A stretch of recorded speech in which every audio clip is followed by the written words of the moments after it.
नमस्कार दोस्तों, स्वागत है आपका एक बार फिर से आज की बड़ी और ताजा खबरों में। सभी खबरें सेलेक्टेड और काम की वहीं पहली बड़ी खबर। देश में कोरोना के मरीजों की संख्या 27,892 हो गई। अब तक 872 लोगों की मौत हो चुकी है। दरअसल दोस्तों, आपको बता दें कि देश में कोरोना के मरीजों की संख्या बढ़कर 27,892 हो गई है। वहीं अब तक 872 लोगों को इस वायरस के चलते जान गंवानी पड़ी है। 6,184 लोग इस बीमारी से इलाज करवाकर सही हो चुके हैं। राज्यवार आंकड़ों की बात करें तो पहले नंबर पर महाराष्ट्र है। यहाँ कोरोना के 8,068 मरीज हैं और 342 लोगों की मौत हो चुकी है। दूसरे नंबर पर गुजरात है। यहाँ 3,301 मरीज हैं और अब तक 151 लोगों की मौत हो चुकी है। राजधानी दिल्ली में 2,918 मरीज हैं। कोरोना यहाँ 54 लोगों की जान ले चुका है। वहीं आंकड़ों के मुताबिक दुनिया भर में अब तक 8.5 लाख से अधिक लोग इलाज के बाद कोरोना वायरस से ठीक हो चुके हैं। इस वायरस से सबसे ज्यादा प्रभावित होने वाला देश अमेरिका है। यहाँ 10 लाख करीब मामले सामने आ चुके हैं। वहीं अगली बड़ी खबर, महाराष्ट्र में टेस्ट इलाज मुफ्त, बिना वजह के घूमने पर जेल। दरअसल दोस्तों, आपको बता दें कि महाराष्ट्र सरकार ने कोरोना टेस्ट और इलाज मुफ्त कर दिया। कैबिनेट मंत्री अमित देशमुख ने बताया कि सरकारी मेडिकल कॉलेजों, डेंटल कॉलेजों और इनसे जुड़े अस्पतालों में जांच और इलाज मुफ्त किया जाएगा। देशमुख ने कहा कि कई मरीज सिर्फ इसलिए सामने नहीं आ रहे क्योंकि उन्हें लग रहा है कि इलाज पर बहुत पैसा खर्च करना पड़ सकता है। उधर सरकार ने साफ कर दिया कि नवी मुंबई में लॉकडाउन के बिना कारण बाहर घूमने वालों को 6 माह की सजा होगी। इसी बीच शनिवार को राज्य में संक्रमित मरीजों की संख्या बढ़कर 7,628 हो गई। एक पुलिस कांस्टेबल सहित 22 ने दम तोड़ दिया। राज्य में मृतकों की संख्या 323 हो गई है। मुंबई में मरीजों की संख्या बढ़कर 5,049 हो गई। कांस्टेबल की मौत, 96 पुलिसकर्मी संक्रमित। मुंबई में शनिवार को कोरोना पॉजिटिव एक 57 वर्षीय कांस्टेबल की मौत हो गई। महाराष्ट्र में कोरोना से किसी पुलिसकर्मी की यह पहली मौत है। ये साउथ मुंबई में रहता था। वहीं महाराष्ट्र में अब तक 96 पुलिसकर्मी कोरोना संक्रमित हुए हैं, जिनमें 15 अधिकारी हैं। 3 अधिकारी और 4 पुलिसकर्मी ठीक होकर घर लौट चुके हैं। वहीं अगली बड़ी खबर, डेयरी पर संकट, 10 करोड़ किसानों की आस टूट चुकी है। दरअसल दोस्तों, आपको बताते हैं कि लॉकडाउन से भारत के 10 करोड़ किसानों को हर रोज अरबों का नुकसान हो रहा है। मिठाई की दुकानें, रेस्टोरेंट और पनीर की सप्लाई बंद होने से पशुपालक करीब 60 अरब का नुकसान उठा चुके हैं। जहां खोया पनीर से जुड़े कारोबार पर ताला पड़ चुका है, तो वहीं दूध खरीदने वाली कोऑपरेटिव कंपनियों ने सप्लाई कम होने से दूध खरीदने में आनाकानी करने लगी हैं। दूध उत्पादन में शीर्ष राज्यों यूपी, हरियाणा, महाराष्ट्र, गुजरात और राजस्थान के किसानों का मौजूदा हालात बता रहा है। वहीं अगली बड़ी खबर, कोरोना से जंग जीतने का मेगा प्लान, 11 राज्यों के 27 जिले में झोंकी जाएगी पूरी ताकत। दरअसल दोस्तों, आपको बता दें कि कोरोना वायरस महामारी से निपटने के लिए केंद्र सरकार ने मेगा प्लान तैयार कर लिया। सरकार की योजना के अगले एक हफ्ते में 11 राज्यों के 27 जिलों में पूरी ताकत झोंक देने की है। ये वे जिले हैं जहां देश के करीब 70% कोरोना संक्रमित मरीज हैं। इन जिलों के लिए खास रणनीति बनाने के बाद ही सरकार ने लॉकडाउन में धीरे धीरे छूट देने की प्रक्रिया शुरू की है। सरकार के कोरोना से संबंधित कुछ आंकड़े राहत लेकर आए हैं। कोरोना वायरस का दुष्प्रभाव देश के कुछ खास हिस्सों में है। देश में कुल 26,000 से अधिक कोरोना मरीजों ने 70% 11 राज्यों में 27 जिले तक ही सीमित है। इस आंकड़े की सरकार को अन्य प्रभावित या कम प्रभावित क्षेत्रों में लॉकडाउन में छूट देने का हौसला दिया है। वहीं अगली बड़ी खबर, IIT दिल्ली ने बनाई सस्ती कोरोना टेस्टिंग किट, महज 300 रुपए में हो सकेगी जांच।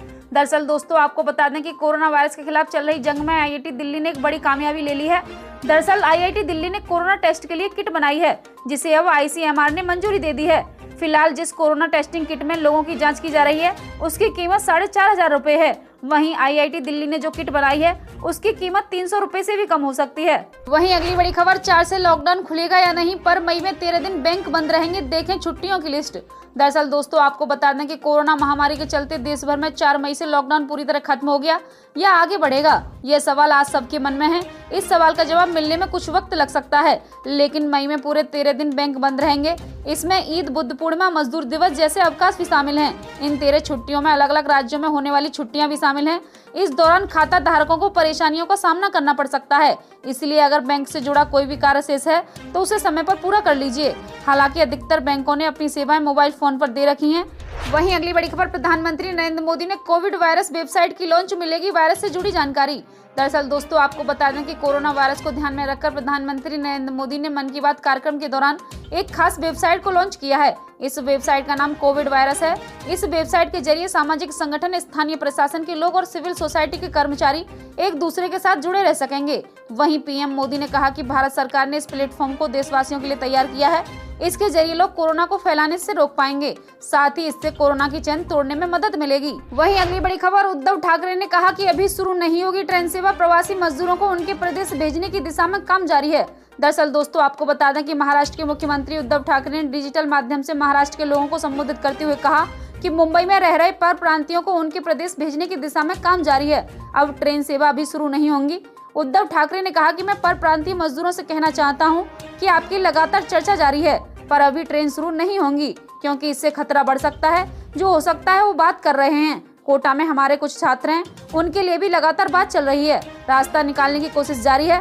3 तारीख के बाद क्या करना है इसे लेकर चर्चा कर रहे हैं। 20 तारीख के बाद हमने कुछ जगहों पर लोगों को कल बाहर निकलने दिया है। मुंबई में कुछ लोग बाहर आए, वो नहीं होना चाहिए, वहाँ खतरा ज्यादा है। वहीं अगली बड़ी खबर, प्लाज्मा थेरेपी के इलाज से बीमारी को मात, देश में पहला मरीज दिल्ली में ठीक हुआ। दरअसल दोस्तों आपको बता दें कि भारत में प्लाज्मा थेरेपी से ठीक होने का पहला मामला सामने आया। कोविड-19 बीमारी को प्लाज्मा थेरेपी के जरिए मात देने वाला शख्स दिल्ली का है। 4 अप्रैल को 49 वर्षीय शख्स कोरोना पॉजिटिव पाया गया था। उसके बाद साकेत के मैक्स अस्पताल में भर्ती कराया गया। कोरोना वायरस से संक्रमित शख्स को पहले बुखार और सांस संबंधी शिकायतें हुई। उसके बाद निमोनिया का लक्षण जाहिर होने के बाद धीरे धीरे उसकी हालत बिगड़ने लगी। चिंताजनक हालत को देखकर डॉक्टरों ने उसे वेंटिलेटर पर रखा। जब उसकी सेहत में सुधार नहीं हुआ तो प्लाज्मा थेरेपी का विकल्प अपनाने का फैसला कर लिया।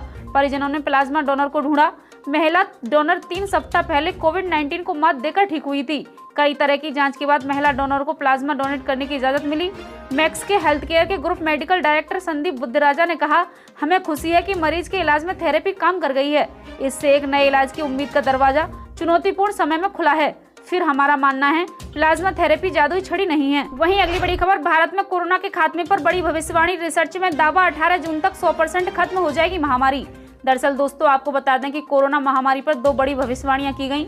इन भविष्यवाणियों का आधार कोरोना से जुड़ा डेटा और गहन रिसर्च है। इन भविष्यवाणियों का सार है कि भारत में अगले महीने यानी मई में कोरोना का प्रकोप काफी हद तक कम हो जाएगा। सभी ठीक रहा तो 18 जून को देश में कोरोना मुक्ति भी पालेगा। भारत में कोरोना के भविष्य को लेकर 2 बड़ी भविष्यवाणियां, पहली Singapore university of technology and design की है और दूसरी खुद भारत सरकार की है। दोनों ने अपनी रिसर्च के हिसाब से दावा किया है कि मई का महीना भारत के लिए शुभ समाचार लेकर आएगा। मई का महीना कोरोना महामारी से मुक्ति का महीना साबित होगा। वहीं अगली बड़ी खबर, लॉकडाउन के चलते लगातार घट रही डीजल की खपत, 1% कम हुई मांग। दरअसल दोस्तों आपको बता दें कि कोरोना वायरस संक्रमण रोकने के लिए लॉकडाउन के चलते पेट्रोल डीजल की मांग खपत लगातार घट रही है। 2019-20 में डीजल की खपत पिछले वर्ष 2018-19 के मुकाबले 1% कम हुई है। हालांकि इस दौरान पेट्रोल की मांग खपत 6% बढ़ी है। पेट्रोलियम मंत्रालय के एक वरिष्ठ अधिकारी ने कहा कि इस साल भी लॉकडाउन की वजह से पेट्रोल डीजल की मांग में वृद्धि कम रहेगी। वहीं अगली बड़ी खबर, लॉकडाउन में भी हो रही हैं शादियां, दिल्ली पुलिस कर रही है मदद, सोशल डिस्टेंसिंग का रखा जा रहा है ख्याल। दरअसल दोस्तों आपको बता दें कि देश में कोरोना वायरस की चपेट में लॉकडाउन लगा हुआ है। ऐसे में शादियां कैसे होंगी एक बड़ी समस्या है। हालांकि दिल्ली पुलिस न सिर्फ लॉकडाउन का सख्ती से पालन करा रही है बल्कि लोगों को खुश रखने के लिए पिक्चर दिखाने से लेकर शादियां तक करवा रही है। दिल्ली के गांधीनगर इलाके में रहने वाले हिमांशु की रविवार को शादी थी, लेकिन लॉकडाउन के चलते सारी तैयारियां बेकार हो चुकी थी। हिमांशु ने सादरा डिस्ट्रिक्ट के डीसीपी डीके गुप्ता से संपर्क किया, जिसके बाद पुलिस ने सोशल डिस्टेंसिंग का ख्याल रखते हुए खुद की शादी कराई। वहीं अगली बड़ी खबर, कांग्रेस अब आर्थिक मोर्चे पर केंद्र सरकार को घेरना जारी रखेगी। दरअसल दोस्तों आपको बता दें कि 1 महीने तक कोरोना से लड़ाई में सरकार का सहयोग का भरोसा देने के बाद अब कांग्रेस ने आर्थिक मोर्चे पर मोदी सरकार पर हमले तेज कर दिए हैं। इसकी जिम्मेदारी पूर्व प्रधानमंत्री मनमोहन सिंह, पूर्व वित्त मंत्री पी चिदम्बरम और राहुल गांधी व उनकी टीम ने संभाली है। वहीं अगली बड़ी खबर, सियासत पर कोरोना का प्रभाव, ममता सरकार के खिलाफ भाजपा नेता अपने घरों में धरने प्रदर्शन पर बैठे। दरअसल दोस्तों आपको बता दें कि कोरोना वायरस के प्रकोप के मद्देनजर देश भर में लागू लॉकडाउन के बीच सियासत का तौर तरीका भी बदल गया। इसकी एक मिसाल रविवार को देखने को मिली है, जब पश्चिम बंगाल में भाजपा के कामकाज से जुड़े पार्टियों के नेताओं ने अलग अलग शहरों में अपने घरों में बैठकर धरना दिया है। इस सूबे में महामारी के प्रकोप को लेकर ममता बनर्जी की अगुवाई वाली तृणमूल कांग्रेस सरकार पर निशाना साधा है। वहीं आपको बता दें, भाजपा महासचिव ने आरोप लगाया कि मुख्यमंत्री ममता बनर्जी ने अहंकार के कारण पश्चिम बंगाल में अराजकता का माहौल पैदा किया हुआ है और राज्य में कोविड-19 जैसी गंभीर महामारी से निपटने में लापरवाही बरती जा रही है। उन्होंने आगे कहा कि बनर्जी राजनीति करें वहां तक तो ठीक है, लेकिन पश्चिम बंगाल के मुख्य सचिव भी केंद्र सरकार के भेजे गए दल के साथ असहयोग कर रहे हैं। इस सूबे में गरीबों को राहत पहुंचाने के लिए केंद्र का भेजा गया चावल इस वंचित तबके तक नहीं पहुंच पा रहा है। भाजपा महासचिव ने यह आरोप भी लगाया कि कोविड-19 के प्रकोप के बीच पश्चिम बंगाल के अस्पतालों में उचित इलाज के अभाव में दम तोड़ने वाले मरीजों का गुपचुप अंतिम संस्कार भी किया जा रहा है और इसकी सूचना उनके परिजनों को नहीं दी जा रही है। वहीं अगली बड़ी खबर, मुख्यमंत्रियों के साथ बैठक के बाद बोले पीएम मोदी, लॉकडाउन का लाभ मिला, हम बेहतर स्थिति में हैं। दरअसल दोस्तों आपको बता दें कि लॉकडाउन के दौरान प्रधानमंत्री नरेंद्र मोदी और राज्यों के मुख्यमंत्रियों के बीच वीडियो कॉन्फ्रेंसिंग के जरिए हो रही बैठक खत्म हो चुकी है। पीएम मोदी ने बैठक में कहा कि केंद्र और राज्यों द्वारा किए जा रहे सामूहिक प्रयासों का असर दिख रहा है। उन्होंने कहा कि लॉकडाउन का प्रभाव पड़ा है और हमें इसका फायदा मिल रहा है। पीएम मोदी ने कहा कि पूरी दुनिया में लॉकडाउन सबसे ज्यादा कारगर रहा है और भारत दूसरे देशों की तुलना में बेहतर स्थिति में है। तमाम राज्यों के मुख्यमंत्रियों ने प्रधानमंत्री के साथ चर्चा में सुझाव दिए हैं। उन्होंने बताया कि देश के कुछ राज्य लॉकडाउन को 3 मई के बाद भी जारी रखने के इच्छुक हैं, ताकि सुनिश्चित किया जा सके कि कोरोना वायरस के मामले नियंत्रण में रहें। कोरोना वायरस को लेकर मुख्यमंत्रियों के साथ प्रधानमंत्री मोदी की यह तीसरी वीडियो कॉन्फ्रेंसिंग बैठक है। दरअसल प्रधानमंत्री नरेंद्र मोदी और गृह मंत्री अमित शाह की कोरोना वायरस पर अन्य मुख्यमंत्रियों के साथ वीडियो कॉन्फ्रेंसिंग हुई। दिल्ली के मुख्यमंत्री अरविंद केजरीवाल भी इस बैठक में मौजूद थे। वहीं अगली बड़ी खबर, कोरोना संकट के बीच म्यूचुअल फंड्स के लिए आरबीआई ने दिए 50,000 करोड़ रुपए। दरअसल दोस्तों, आपको बता दें कि कोरोना संकट के बीच केंद्रीय रिजर्व बैंक से आज बड़ी खबर सामने आई। आर्थिक चुनौती के दौर में आरबीआई ने म्यूचुअल फंड सेक्टर को बड़ी मदद दी है। आरबीआई ने म्यूचुअल फंड निवेशकों को 50,000 करोड़ रुपए की स्पेशल लिक्विडिटी फैसिलिटी के तहत दिए। बता दें कि म्यूचुअल फंड सेक्टर को आर्थिक दिक्कतों का सामना करना पड़ रहा है। रिजर्व बैंक ने एक बयान में कहा कि इस बढ़ते दबाव के चलते म्यूचुअल फंड कंपनियों को कुछ ब्रांड योजनाओं को बंद करना पड़ा है। इसके और नुकसान प्रभाव भी हो सकते हैं। हालांकि यह दबाव मुख्य तौर पर ज्यादा जोखिम वाले ब्रांड म्यूचुअल फंड तक ही सीमित है, जबकि अन्य कंपनियां योजनाओं की नकदी स्थिति सामान्य है।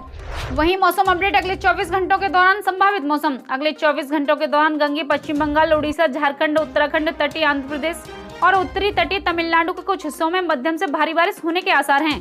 पूर्वोत्तर भारत, बिहार के कुछ हिस्सों में, उत्तरी छत्तीसगढ़, पंजाब, हरियाणा और हिमाचल प्रदेश के कुछ हिस्सों में हल्की से मध्यम बारिश के 1-2 स्थानों पर भारी वर्षा हो सकती है। जम्मू कश्मीर, लद्दाख, दिल्ली, उत्तर प्रदेश, केरल, आंतरिक तमिलनाडु और दक्षिणी कर्नाटक में हल्की से मध्यम बौछारें गिर सकती हैं। राजस्थान के कुछ भागों में धूल भरी आंधी के साथ छिटपुट बारिश की संभावना है। ये थी अब तक की बड़ी खबरें। कृपया वीडियो को लाइक करें, शेयर करें, सब्सक्राइब करें। जल्दी मिलते हैं बड़ी अपडेट के साथ, तब तक के लिए धन्यवाद।